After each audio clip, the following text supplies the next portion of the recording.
Aloy, how kind of you to spend a moment with me before you depart. There can be no doubt now. You are a blessing made flesh, the will of the goddess incarnate.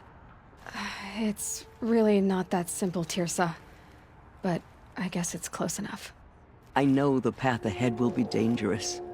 To kill a metal devil sounds impossible, but I believe in you. Thank you. The Nora have suffered terrible losses, Tirsa. What's to become of them now?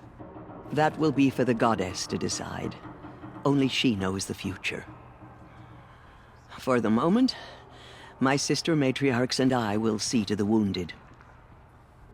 And as I promised, anyone who wishes to join you at Meridian, we will declare seekers. I think for the time being, we should remain here in the mountain, close to the goddess. That might be best. If nothing else, it's a defensible position. Tirsa, I want to know Rost's story. Why he was made an outcast. He never told me, said he took an oath of silence. What did he do? Oh. Yes, that. What crime did he commit? I will tell you if you wish. But it is a long story. Are you sure you want to hear it now? Of course I want to hear it. Tell me. Rost never committed any crime. He was an outcast by choice. What? What do you mean? Many years ago, before the derangement, before the Red Raids, a band of murderous outlanders, 12 in number, struck without warning. At Mother's Vigil, they took hostages, and then pressed on, headed for Devil's Thirst. Mother's Vigil? Where's that? You would know it as the Forsaken Village, near the Karja border. But at the time, many families lived there. Rost's was one of them. His mate was killed fighting the Outlanders, and his daughter was among those taken hostage. His daughter? What was her name? Alana. She was just 6 years old. Nora Braves couldn't stop 12 Outlanders? Or rescue the hostages? It was quite impossible. We outnumbered them, but every time a Brave came within bowshot, the Outlanders killed a hostage. What did they come here to do? That was never discovered. We couldn't track closely enough to observe them. We know they camped beyond Devil's Thirst for 2 days. There were reports of strange noises. And then, as suddenly as they came, the Outlanders made their way back to the border and disappeared. What happened to Rost's daughter? She was killed? Rost was one of the Braves who tracked the Outlanders, keeping his distance. There were 6 hostages still alive when they reached the border, Alana among them. Rather than release them, the Outlanders slit their throats and left the corpses just across the border, mocking us. Why? Cruelty. They knew the faithful Nora would not leave the sacred land to collect the bodies, let alone pursue them. They thought themselves safe from our vengeance. Are you saying that Rost went after them? That he became an exile? No. Rost was beside himself with grief, but even so, he would never have broken taboo. Then what did he do? He called upon the most terrible and secret rite of the Nora tribe. He begged to be made a Death Seeker. A Death Seeker? What is that? One who dies to go seeking, and in seeking, brings death to others.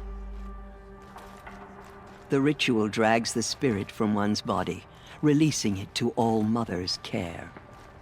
The heart beats, the mind thinks, but the spirit has moved on. I don't understand. Rost went after the Outlanders, but his spirit never left. It remained here with All-Mother. He gathered the bodies of the slain and returned them. And then he set out in pursuit, not as an exile, but a weapon of vengeance. A barbed arrow shot from a bow, never to return. But Rost did return. Yes. A full year later, and terribly wounded. He collapsed at the border of the sacred land. A hunting party came upon him. He was delirious, in agony. By law, he should have died where he lay. But one of the hunters broke taboo, and reaching across the border, she dragged him to our side. Who was she? A brave who'd lost a mate and 2 sons to the very Outlanders that Rost pursued. So, Rost never finished his mission. To the contrary, he killed all 12. Tracked them to disparate places the world over, he said. Meridian, Ban-Ur, the Claim, Utaru Land, further even, into the Forbidden West. The last he killed nearly got the best of him. Wounded, he stumbled and crawled back to us, hoping to die as close to the sacred land as he could. He never expected nor asked to be dragged across the border and nursed back to health. That was done to him, leaving us, the matriarchs, in a difficult position. Why couldn't you just welcome him back? Rost had been made a Death Seeker, Aloy. He no longer had any place among the tribe.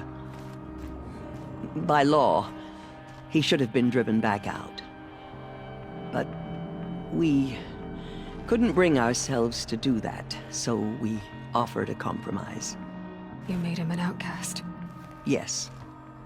We offered to do so on the condition he never speak to anyone of this exception. After all he did, all he suffered, to be declared an outcast was his reward.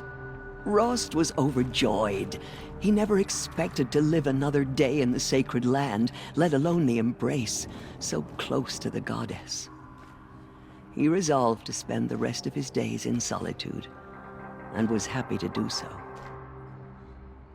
But then you found me, and gave me to him. Yes. Another compromise. The matriarchs feared you, and would not let you be raised by the tribe. And so we turned to Rost. I knew that he would take care of you, bring you up, teach you to worship All-Mother and respect the ways of the tribe. He certainly tried anyway. You took a man who'd lost his daughter and made him raise an infant girl? Doesn't that strike you as callous? I'm inclined to think the course of events has shown the wisdom of our choice. And I'm quite certain that from the moment he laid eyes on you, he saw you as a gift, and never a burden. All right, Tirsa, that's quite a story. It's time for me to move on. I thank you for doing what you could to help me through the years, and for telling me Rost's story. I wish I could have done more, but I am just one woman. As am I. No need to sell ourselves short. Oh, thank you, Aloy. I will pray for you. Okay, I guess it can't hurt.